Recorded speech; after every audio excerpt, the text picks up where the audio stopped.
What's going on, you boys? Welcome back to another episode of Ray and Kyle Everything Sports Podcast. Today I'm going to be running through my NFL bets of the week. I'm going to start off this week with the Cowboys minus 10.5 and minus 110 versus the Commanders.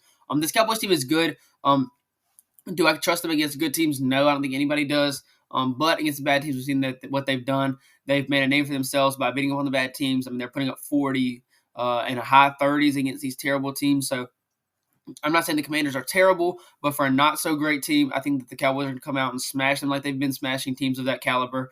These Cowboys are going to continue to roll. Hopefully, they can pick it up against better teams. They'll have a chance towards the end of the season. They got an easy stretch for now, but it's going to pick up. So hopefully, they can figure it out against the good teams. But for now, I'm going to continue to bet on them beating up against the bad teams. Then next up for me is going to be Eagles minus 3 and minus 105 versus the Bills. I like this Eagles team. Do I think they're a little overrated? Yes, but I think this Bills team is a lot. Kind of how the Cowboys are inconsistent in the NFC. The Bills are the same in the AFC. They're just too inconsistent against the good teams. I don't believe they can beat them. So I believe this Eagles team, I don't think it'll be a blowout, so I think 3 points is pretty fair. But I do believe this Eagles team will pull it out by more than a field goal. The next up for me is going to be Zay Jones of the Jags, over 30.5 receiving yards. He had 62 snaps in week 1.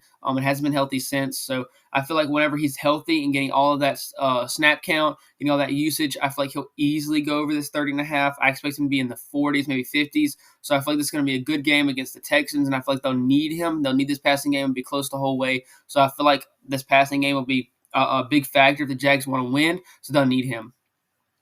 Then finally for me, I have Michael Pittman Jr. over 69.5 receiving yards.